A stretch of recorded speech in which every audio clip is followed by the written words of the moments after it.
Boa noite, meu nome é Adriane Ananias e eu estou aqui hoje para te trazer uma palavra abençoada de Deus, uma palavra que me ajudou muito, me ensinou muito e eu gostaria de compartilhar com você hoje.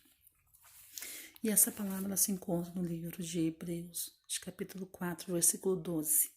E diz assim a mensagem: a palavra de Deus, ela é viva e eficaz. É mais penetrante do que uma espada de dois gumes e penetra até a divisão da alma e do espírito, das juntas e medula, e é apta para discernir o pensamento e a intenção do coração. Uma mensagem maravilhosa, eu amo essa palavra, eu amo esse versículo, porque Deus me deu um grande ensinamento. E dentro desse versículo, o Espírito Santo de Deus me ensinou a ser verdadeira com Ele. Não adianta eu ser boazinha para as pessoas, aparentemente, e não ser verdadeira com Deus. Não adianta eu falar que eu vou fazer um favor para a pessoa quando dentro de mim eu já rejeitei esse favor. Porque diante de Deus, que é aquele que nós temos que ser verdadeiros, ou é sim, sim, ou não, não, que vem contra isso é procedência maligna. Então não adianta eu dizer que eu estou fazendo, que eu quero fazer, que eu sou essa bondade, quando dentro de mim Deus ele já pegou a intenção desse favor. E o Espírito Santo ele me ensinou a ser verdadeiramente verdadeira, primeiramente é com Ele. É com Ele, irmãos. Às vezes as pessoas pedem um favor pra gente, né? Eu não sei você, mas automaticamente a gente, dentro de nós falamos e pensamos de uma outra maneira.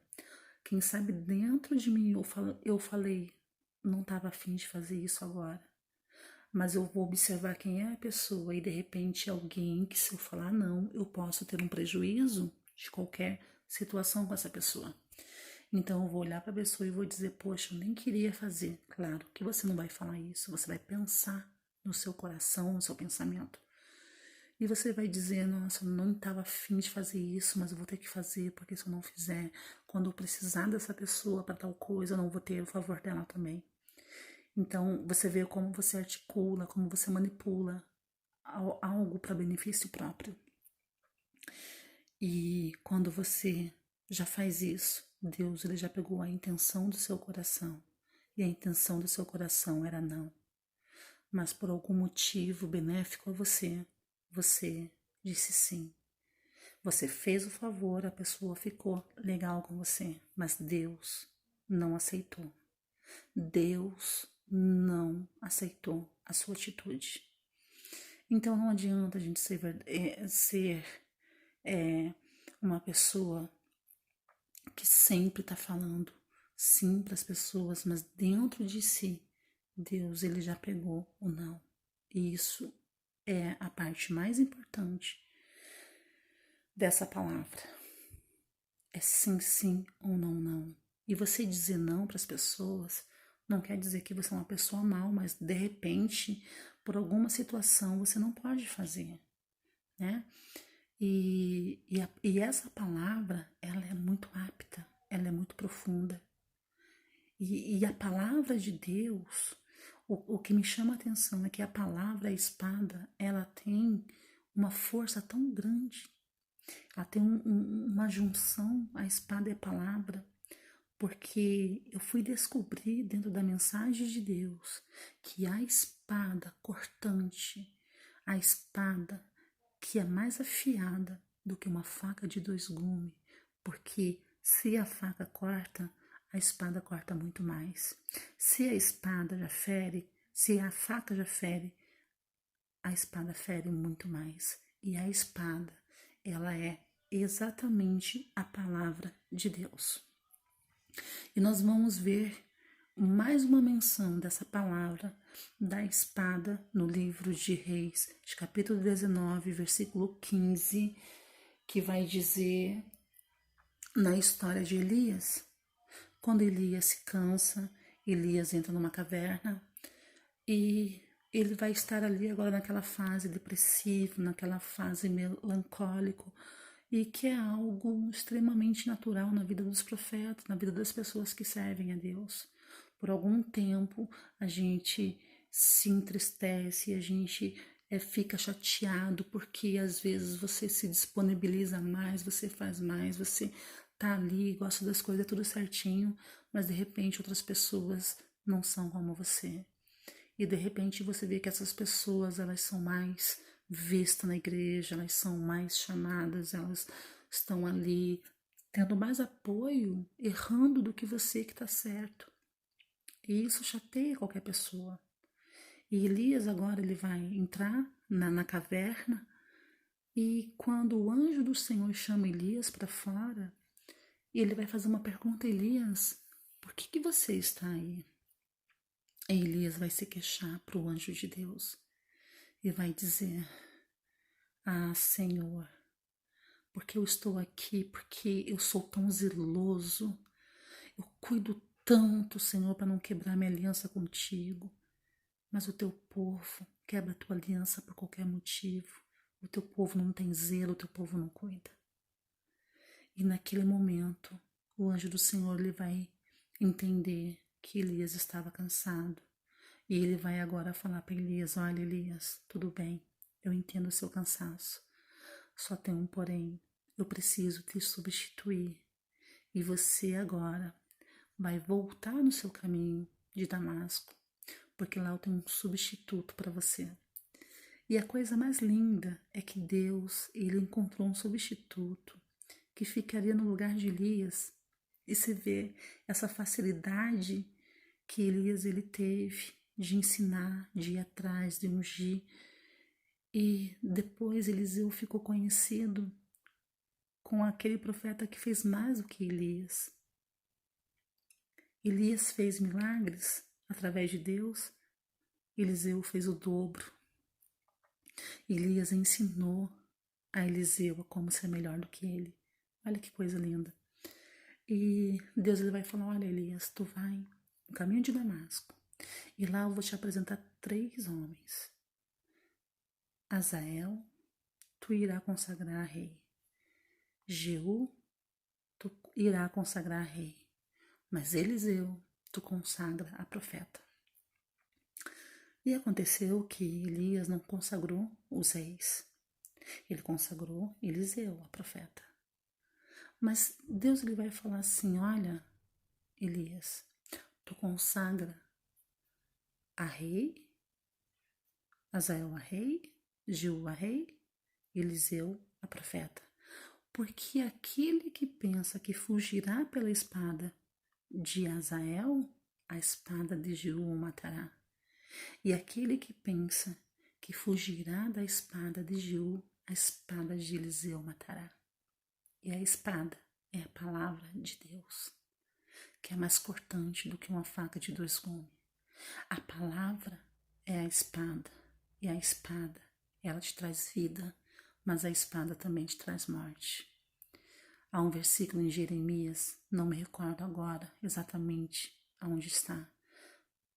Eu acho que é Ezequiel 21, se eu não me engano.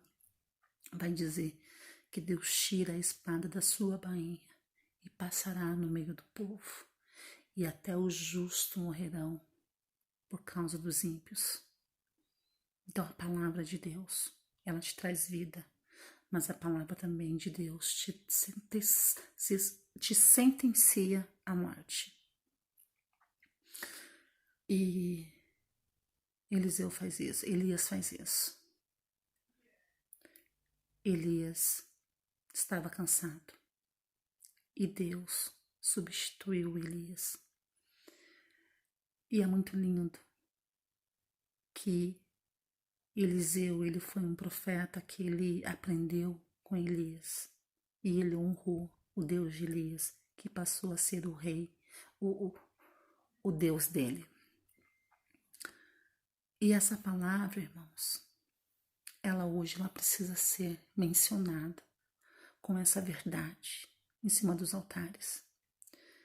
Porque hoje a gente tem visto que as pessoas têm tirado essa força, essa, essa eficácia da palavra que traz vida, mas que também te traz morte. Porque quando você transgride a lei de Deus, você traz essa espada para dentro da sua casa, para dentro da sua família. Na história de Davi, quando Davi ele tomou Betseba do seu marido, o profeta vai lá e vai dizer para ele: olha, por conta dessa tua atitude, Davi, a espada do Senhor entrará na sua casa e nunca mais te apartará de lá. E quando a espada de Deus entrou no reino de Davi, muitas coisas ruins aconteceram com os filhos de Davi, por conta dessa negligência de Davi. Porque Davi ele poderia ter tido todas as mulheres, todas. E há um versículo que Deus ele vai dizer assim: Davi, se tudo que eu lhe dei foi pouco, falasse comigo, que eu te daria muito mais. Mas tu não precisaria tocar naquilo que não era seu. E hoje a gente vê as coisas acontecendo dentro do evangelho, de pessoas que estão cometendo coisas que não eram para estar cometendo. Porque se tem uma coisa que Deus faz, irmão, é quando Ele vê o teu cansaço espiritual, quando Ele vê que você não está aguentando mais, Deus sempre vai te dar uma solução da maneira certa, mas não da maneira errada.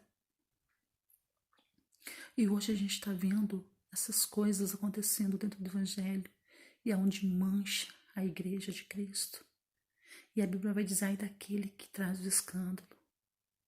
Mas ai daquele que traz o escândalo, é aquele que comete o pecado, aquele que traz essa vergonha para dentro da igreja. Está aí esse caso que está em evidência da deputada Flor de Lis, da pastora Flor de Lis. Não está comprovado que ela matou o marido, que ela está envolvida diretamente na morte do marido. Mas está comprovado as mentiras que ela tem feito. Está comprovado as articulações, está comprovado as contradições que ela tem feito para esconder quem é que cometeu isso, quando ela deveria ter outra postura.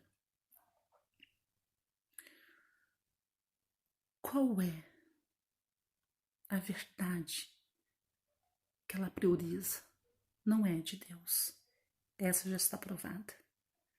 E uma coisa que eu achei lindo quando o pastor Felipe, o ex-marido da pastora Bianca Toledo, foi quando ele deu um testemunho, uma entrevista para um youtuber, se não me engano, do canal No Entanto, é que ele vai dizer que quando ele estava no olho do furacão desse escândalo, tinha pessoas que acreditavam nele, mas tinha pessoas que desprezou ele, mas ele se retirou dos altares. Porque ele não queria que o nome da igreja, o evangelho de Deus fosse manchado através da vida dele, ainda ele inocente, porque ele sabia que ele era inocente. Ele se retirou, e quando ele voltou para os altares, ele estava inocentado por uma juíza que inocentou, que bateu o martelo e disse: esse homem, a gente tem prova que ele não cometeu o que colocaram contra a vida dele. E ele diz que ele teve esse cuidado com Cristo. Embora ninguém consegue manchar o nome de Deus. A gente vai ver essa mesma atitude no livro da mulher do fluxo de sangue. Quando ela determina: eu vou somente tocar na orla do meu Senhor, porque ela entendia que ela, como uma mulher que estava no seu fluxo de sangue por muitos anos, ela era impura.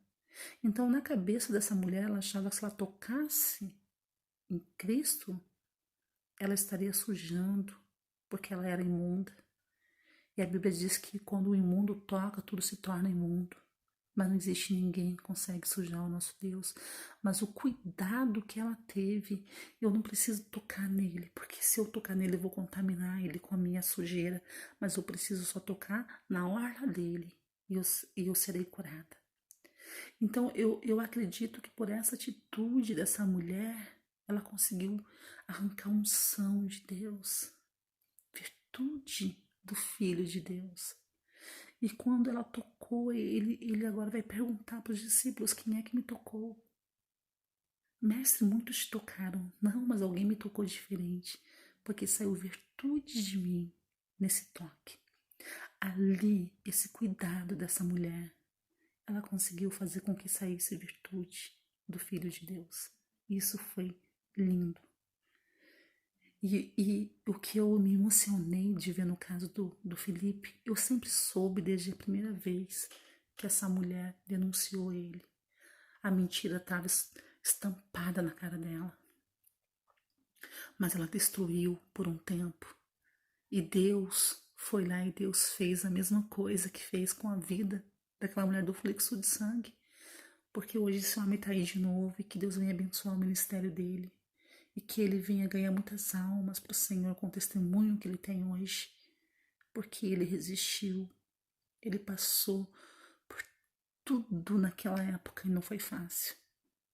E que Deus venha restituir muito mais em dobro, 10 vezes mais o que ele tinha.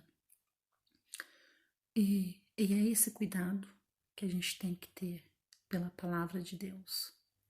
Porque a palavra de Deus é uma espada. E a palavra, ela dá o poder de dar vida, mas ela também tem o poder de tirar a vida. Então, irmãos, o que eu quero deixar para você dentro dessa mensagem é que essa palavra de Deus, quando ela entra em você, ela consegue te esmiuçar todinho quem é você. Porque ela sabe da sua alma, ela sabe do seu coração, ela sabe da sua mente, do seu espírito, quem é você. E que nós venhamos, pela palavra do Senhor, ser verdadeiramente transformado. Assim como Eliseu foi, assim como Elias foi, assim como Paulo foi. Uma mudança verdadeira. Falhos todos somos. Essa palavra ela vai trazer quem é você, ela vai transformar você. Mas perfeito, perfeito, só Jesus. Mas o nosso caminho é esse, é trilhar um caminho da perfeição. Ainda que com toda a nossa inteligência a gente entenda que jamais vamos ser perfeitos. Mas que hoje a gente venha ser melhor do que ontem. Com as nossas atitudes. Tá bom, meus queridos? Fica na paz do Senhor Jesus e que Deus venha te abençoar grandemente e poderosamente, porque Ele tem prazer nisso, em nome de Jesus.